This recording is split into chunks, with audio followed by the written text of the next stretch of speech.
માનસી ખાવાનું લાવતો મારી માટે. એ હા લાવી. અરે આ શું રોજ ને રોજ ચા ને ભાખરી, કોક દિવસ તો કંઈક નવી વસ્તુ બનાવ. તમને નહીં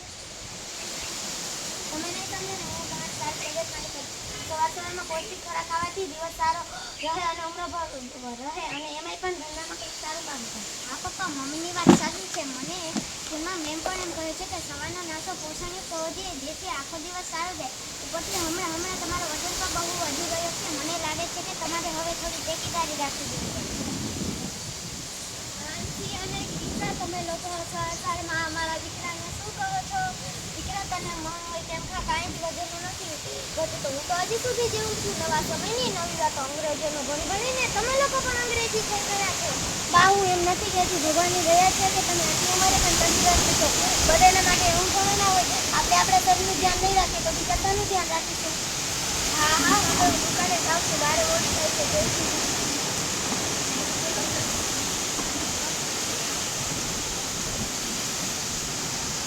પછી જયભાઈ પેટી પર ગઈ દુકાને. જયભાઈ દુકાને જાય છે ત્યાં કાંઈ નહીં, બસ ઘરે બેસીને કંટાળો જ આવી રહ્યો છે. અરે થયું શું? કાંઈ નહીં, દિવસ સવારથી સાંજ એક જ જગ્યાએ બેસી રહેવાનું અને દિવસમાં 4 ટાઈમ ખાધો રાખવો. અરે ગાંડા, આ સ્કૂલમાં તો આટલી મસ્ત કામની જિંદગીમાં એમાં શું વાંધો? હા, એનું ગમે છે. હા, એનો અસર તો દેખાય જ છે તારા ખાધા પર. તને યાદ છે પેલા દર્શન ચાચા? એમને શું થયું વળી? એ પણ તારા જેમ જ હતા, મન ફાળે ખાતા રહેતા. તેનું ધ્યાન રાખતા જ નહીં. એમને પણ થયું શું એમને? અરે કાંઈ નહીં, એમનાથી ભગવાનની તબિયત પર ધ્યાન ન હતું, એટલા માટે એ ગુજરી ગયા. ગયા મહિને ડૉક્ટરે કીધું હતું એમને તો બીપીની બીમારી છે. સમયસર દવા ન લીધી એના મહિના એનું હૃદય બંધ થઈ ગયું. અરે બીપી એટલે શું? કંઈક અંગ્રેજોએ નવી બીમારી કાઢી હશે માર્કેટમાં. જય સાંભળ, બીપી કોઈ નવી બીમારી નથી. બીપી એટલે બ્લડ પ્રેશર, આપણા શરીરમાં લોહીનું દબાણ. આ બીપીની બરોબર કાળજી ન રહે તો આપણે જીવલેણ પર થઈ શકે. ઓહો, હા રાણીજી, મને તો એવું કાંઈ જ નથી થતું. તું મને ખોટા વહેમાં બાંધ નહીં. અમે તો ફિટ અને ફર્સ્ટ ક્લાસ છીએ. હા ભાઈ, તને જે લાગે એ ઠીક. હું તો ખાલી કહેતો હતો. બાકી તું તારું શરીર ને તું એનો માલિક. પછી બસ આવું નવું થાય છે. પછી હું થાય કે જયભાઈને છે ને માથાનો દુખાવો થાય છે, ચક્કર આવે છે, દેખાવામાં તકલીફ થાય છે, પછી નસકોરી ફૂટે છે, શ્વાસ લેવામાં તકલીફ પડે છે અને છાતીનો દુખાવો થાય છે. આવા બધા જે લક્ષણો છે ને એ હાઈ બીપીના જાણ થાય છે. તો જોઈએ આગળ હવે શું થાય છે. હવે જયભાઈ અચાનક લથડતા તેમને ખૂબ જ છાતીમાં દુખે છે અને ચક્કર પણ આવતા હોય. બેટા ચિંતા આવતો જતો શું થયું છે તારા બાપુજીને? પપ્પા પપ્પા, શું થાય છે તમને? મમ્મી પાણી લાવતો.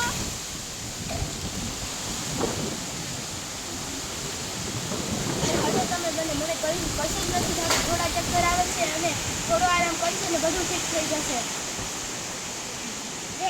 મારા દીકરા પર કેવી આફત આવી ગઈ છે. માં, કાનજી રસ્તો બતાવો. આ બે જણી ભેગી થઈને મારા દીકરાને જીવવા નથી દેતી. જેલા હાલ કાલ આપણે આપણી દેવીના મંદિરે જઈને દોરો બંધાવી આવી. પણ આવું તે કંઈ હોતું હશે નક્કી. અને કોઈ બીમારી છે, આપણે ડૉક્ટરને પાસે જઈને બતાવું તે સારું રહેશે, નહીં કે આવા ભૂવા જુતારાઓ પાસે જઈને બતાવું. હા મમ્મી, આપણે પપ્પાને ચોક્કસથી કોઈ ડૉક્ટરને બતાવીએ ને, જેથી ખબર પડે કે આવું શા માટે થાય છે. સાંભળો, હું રમેશ અંકલને ફોન કરી રહી છું. તેને ચોક્કસથી કંઈ ખબર હશે. હાલો રમેશ અંકલ, આવો તો પપ્પાને ચક્કર આવે છે.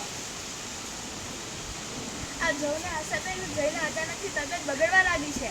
હા, હમણાં થોડું બહુ થવા લાગ્યું છે. હા હા, તો છેલ્લા 10 મહિનાથી તમારા ઘરે આવું છું. તમે લોકોએ તો મને કશું જ નથી કર્યું. હું વળી પૂછું તમને શું થયું છે? તમે લોકોએ તો કશું કશું જ નથી થયું. હા, બેદરકારીઓ ના જ લીધે નાની વાત આટલી મોટી થઈ શકે છે. અરે આશાબેન, મને કાંઈ જ નથી થતું. થોડા ચક્કર આવે છે અને છાતીમાં દુખે છે, જેવા નસકોરી દુખે છે, બાકી બધું બરોબર જ છે. અરે તમે લોકો મારી વાત સાંભળો છો? આ કોઈ અવગણ કરવા જેવી બાબત નથી. આ વાત તમને નાની લાગે છે પણ તેનું પરિણામ કંઈક મોટું હોઈ શકે છે. આપણે હમણાં જ જયભાઈને સ્ટેજો મેમ પાસે લઈ જઈએ. હા હા, તમારી વાત સાચી છે. આનો માનસિક આપણે જઈને બતાવી આવીએ. હા, તારે ચિંતા બેટા, તું દાદીના પાસે ઘરે રહેજે.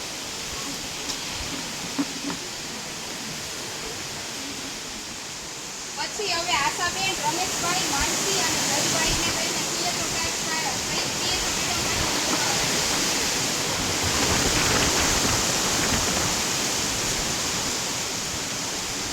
મેમ, આ જયભાઈ છે તે મારા મોટા બીમારી છે. તેને અચાનક ચક્કર આવે અને છાતીમાં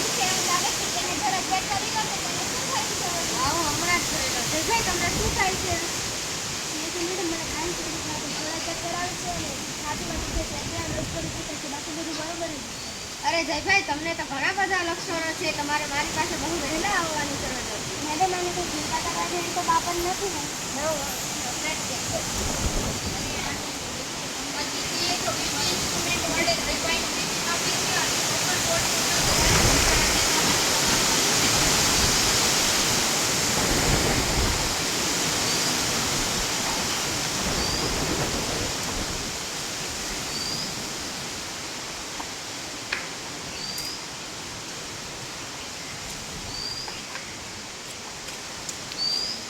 અરે જયભાઈ, તમારા હૃદયના ધબકારા તો બહુ વધારે છે. તમારું બીપી પણ વધારે આવે છે, જે 120/80 હોઈ શકે છે, જે તમારો હાલ અંદાજમાં 180/120 હોઈ શકે છે. તમારે જલ્દીથી જલ્દી બાજુના પીએસસી પર જાણ કરવી જોઈએ. જય, મેં તને કીધું તો તને બ્લડ પ્રેશર પણ હોઈ શકે છે. હવેથી આવી કોઈ વાત હોય તો પહેલાં મને જાણ કરજો. હું તમારા પરિવાર અને તમારી તંદુરસ્તી માટે જ આરોગ્યનું કામ કરું છું.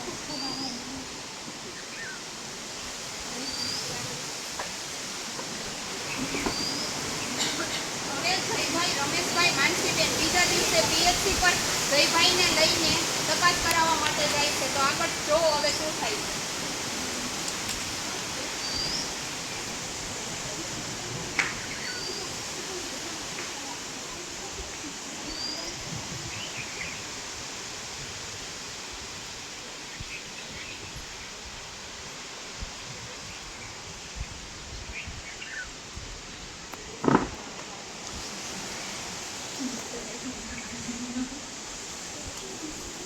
આવો આવો, શું થયું છે તમને? અમે કાલે સેતુ મેડમ પાસે ગયા હતા તો તેને રસીદ જોડે ચેક કર્યું તો કાંઈક વધારે જ બ્લડ પ્રેશર આવ્યું તો અમે અહીંયા બતાવવા આવ્યા. હા, હું હમણાં ચેક કરી આપું. નર્સ, જરા બીપી મશીન લાવો ને. એ હાલ આવી.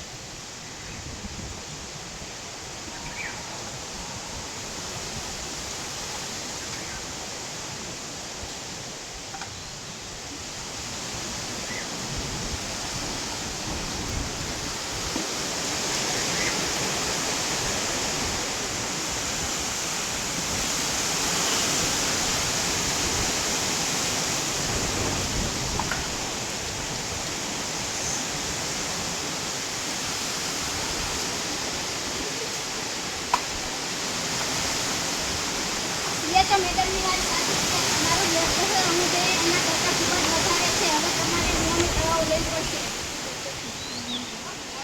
દવાઓ?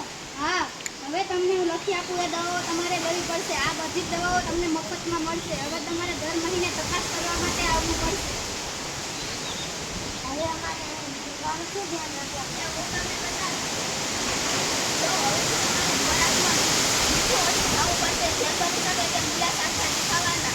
બની શકે તેમ ચાલવા દોડવા જેવી પ્રવૃત્તિઓ 20 મિનિટ કે તેથી વધારે ન રાખવી. જો આપણે કોઈ વ્યસન હોય જેમ કે દારૂ, બીડી, ગુટખા જેવા વ્યસનને છોડી દેવા અને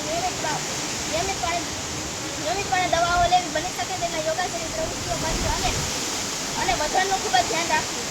ડૉક્ટર, હા, અમે હવે આ બધી બાબતોનું ધ્યાન રાખીશું. ડૉક્ટર, મારો આ તણાવને લીધે પણ આવું થઈ શકે છે? હા, આ તણાવના લીધે પણ આવું થઈ શકે છે. શરીરના અમુક પ્રકારના અંતઃસ્રાવો કે જે વધુ તણાવની સ્થિતિમાં મુક્ત થાય છે તે પણ આવું કરી શકે છે. તણાવથી દૂર રહેવા માટે દિવસમાં યોગા જેવી પ્રવૃત્તિઓ કરવી તેમજ કોઈ આપણે શોખ વિસ્તાર હોય જેમ કે સંગીત, ચિત્રકામ, બાળગીત વગેરે જેવો જો વધુ તણાવ જેવું લાગે તો કોઈની સાથે વાત કરી લેવી જોઈએ, જેથી કરીને તમારું મન તંદુરસ્ત રહે.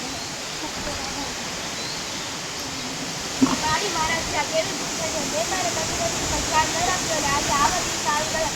હવે હું મારા તંદુરસ્તી અને નિયમિત દવાઓ લઈશ.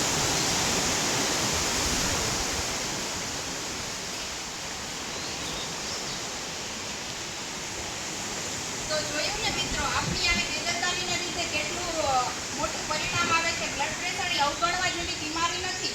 એ એક બીમારી પોતાની સાથે બીજી ઘણી બધી બીમારીઓ લઈને આવે છે. આમ કરવાથી લાંબા સમય સુધી જો બીપીની બીમારી રહે તો હૃદય હુમલા જેવા વિકલાંગ પરિણામો પણ આવી શકે છે. આનાથી બચવા માટે તમારે નિયમિત બીપીની તપાસ કરાવવી જોઈએ. નજીકના હેલ્થ સેન્ટર ઉપર જઈને તેમને જાણ કરવી જોઈએ. જો આવા કોઈ પણ લક્ષણ દેખાય કે તો તરત જ તમારા નજીકના હેલ્થ સેન્ટરની મુલાકાત કરવી. 40 વર્ષની ઉંમર બાદ દર વર્ષે એકવાર તો તમારે ચોક્કસપણે બીપી માપવું જ પડશે. તમને બધાને તો જો શું કહેવાય કે આવું નાટક કર્યું એ